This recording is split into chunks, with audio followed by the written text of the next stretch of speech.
বন্ধুরা আসসালামু আলাইকুম, সবাই কেমন আছেন? আজকে চলে আসলাম একটা ছোট মাছ রান্না করব, তার রেসিপি দেখাবো। অবশ্য প্রতিদিনই এরকমভাবে রান্না করি না, একটু অন্যভাবে রান্না করব। সবাই আমার সাথেই থাকুন। প্রথমে আমি চুলাটা জ্বালিয়ে দিচ্ছি।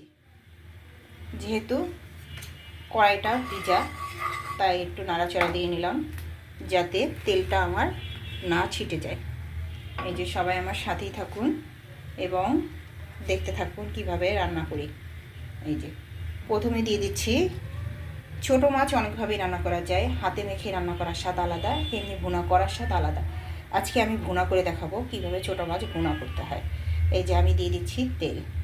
ছোট মাছে একটু তেল দিয়ে দিলে কিন্তু খুব ভালো লাগে। বেশি তেলে আমি 3 চামচ তেল দিয়ে দিলাম। ছোট মাছে যত তেল দেবেন, একটু বেশি করে তেল দিলে না ছোট মাছটা খেতে অনেক স্বাদ লাগে। দিয়ে দিচ্ছি 1 কাপ রসুন পেঁয়াজের কুচি। রসুন পেঁয়াজের কুচিটা এভাবে দিয়ে দিবেন। সাথে দিয়ে দিবেন একটু লবণ, যাতে রান্নাঘরটা ছিটে নষ্ট না হয়ে যায়। এরপরে আমি পেঁয়াজটা ভেজে আপনাদের কাছে আবার ফিরে আসছি। হ্যালো বন্ধুরা, পেঁয়াজটা কিন্তু আমার মোটামুটি ভাজা হয়ে গিয়েছে। বেশি ভাজা যাবে না, একটু অন্যভাবে রান্না করব। এই যে দেখেন, এরকম ভেজে নিয়েছি, হালকা একটু ভেজে নিয়েছি। এখন আমি দিয়ে দিচ্ছি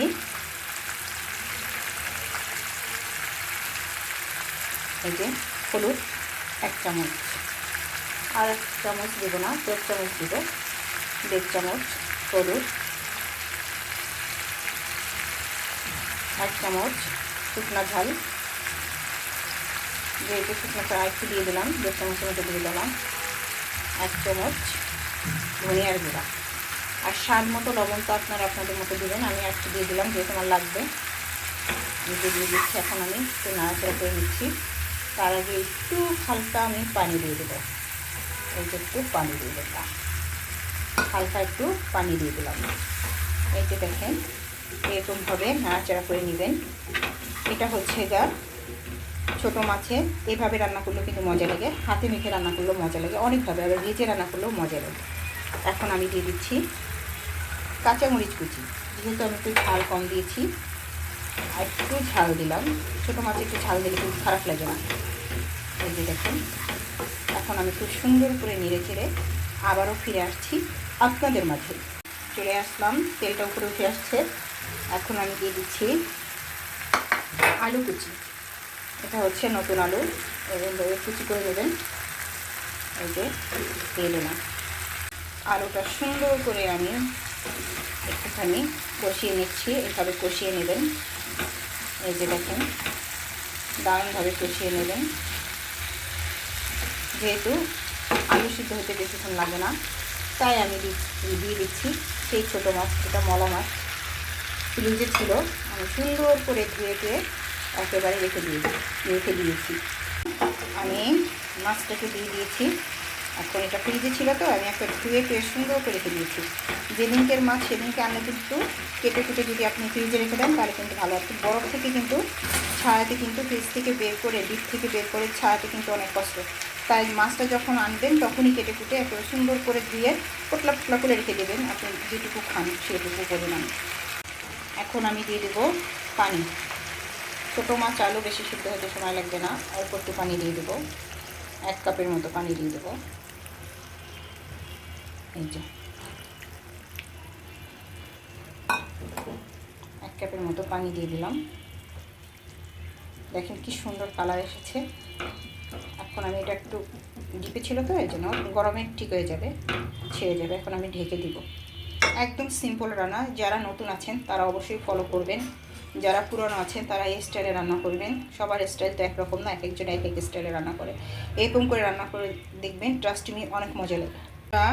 চলে আসছি মাছের কাছে। দেখেন কি সুন্দর কালার এসছে। মাছটা কিন্তু একেবারে তাজা ছিল, কোনো পেট কিন্তু গলা ছিল না, কোনো পেট গলা ছিল না, একদম মাছ একদম ফ্রেশ ধরে নিয়ে আসছে। আমি সাথে সাথে কিনে নিয়ে আসছি।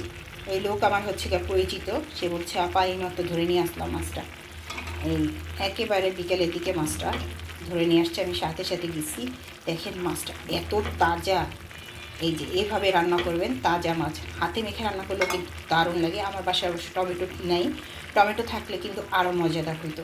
যদি পাকা টমেটো অথবা কাঁচা টমেটো, পাকা টমেটো দিলে বেশি মজা হতো, কিন্তু নাই, এখন করার কিছু নাই, তাই আমি এইভাবে রান্না করলাম। এভাবে আপনারা সবাই ট্রাই করে দেখবেন, খুবই ভালো লাগে। এই যে এরকম একটু ঝোল করে রাখতে পারেন, এই ঝোলটার কিন্তু মজা অন্যরকম। এরকম যদি ঝোল ঝোল একটু হালকা রাখতে পারেন, এটার মজাও অন্যরকম, আর একদম পোড়া পোড়া করলে সেটার মজা অন্যরকম। তা আমি একটু হালকা হালকা ঝোল রাখবো, পোড়া পোড়া করবো না। শীতের দিনে কিন্তু বা গরমের দিনে বলেন, ছোটো মাছের একটু ঝোল খেতে কিন্তু খারাপ লাগে না, একেবারে ভালোই লাগে। আর শীতের দিনে যেভাবে রান্না করেন সেভাবেই মজা। আমি দিয়ে দিচ্ছি, এটা হচ্ছে ভাজা জিরের গুঁড়া, হালকা দিয়ে দিলাম। এই যে দেখেন কি সুন্দর কালার এসেছে উইদাউট ফিল্টার। দিয়ে দিচ্ছি ধনিয়া পাতা। ধনিয়া পাতা তো অবশ্যই দেবেন, শীতকালে ধনিয়া পাতা না দিলে কিন্তু একটুকু ভালো লাগবে না। বন্ধুরা, তৈরি হয়ে গেল আমার ছোট মাছ নতুন আলু দিয়ে একটা চচ্চড়ি। দেখেন এরকম একটু ঝোল রাখবেন, অনেক টেস্ট লাগে, ট্রাস্ট মি। সবাই আমার চ্যানেলটাকে সাবস্ক্রাইব করে দিবেন এবং বেল আইকনটা টিপে দিবেন, আর অবশ্যই নোটিফিকেশন আপনার কাছে চলে যাবে। লাইক কমেন্ট শেয়ার করবেন, বলবেন না। আপনি অবশ্যই একটা কমেন্ট রেখে যাবেন আমার কমেন্ট বক্সে, আমি সেই কমেন্ট ধরে আপনার কমেন্ট ধরে আপনার কমেন্ট বক্সে চলে যাব, ট্রাস্ট মি। সবাই ভালো থাকবেন, সবার প্রতি রইল অনেক অনেক ভালোবাসা, শুভেচ্ছা। এই যে দেখেন ছোটো মাছের এত সুন্দর একটা রেসিপি দিয়েছি, একদম শর্টকাট, কোনো কিন্তু ঝামেলা নেই। পেঁয়াজ কেটে দিয়ে দেবেন, পেঁয়াজ রসুন একটু বেশি করে দিয়ে দেবেন, বাজ হয়ে যাবে, এত মজা। আর যারা পেঁয়াজ পেস্ট রসুন পেস্ট খেতে চান, সেটার কিন্তু ঘ্রাণটা কিন্তু অন্য ধরনের, সেটার স্বাদও কিন্তু অন্য ধরনের, সেভাবেও করে দেখতে পারেন। কিন্তু আমি পেঁয়াজ পেস্ট রসুন পেস্ট এগুলো সাধারণত মুরগির মাংস, গরুর মাংস, তারপরে খাসির মাংস, একটু বড় মাছ, এগুলোতে খেয়ে থাকি। আমি সাধারণত এগুলো করি না, কিন্তু আমার এই রান্নার শর্টকাট হলেও কিন্তু অনেক টেস্টি। সবাই ট্রাই করে দেখবেন নতুনভাবে, এভাবে রান্না করে দেখবেন যে আসলে আমি কি বললাম। সবাই ভালো থাকবেন, আল্লাহ হাফিজ।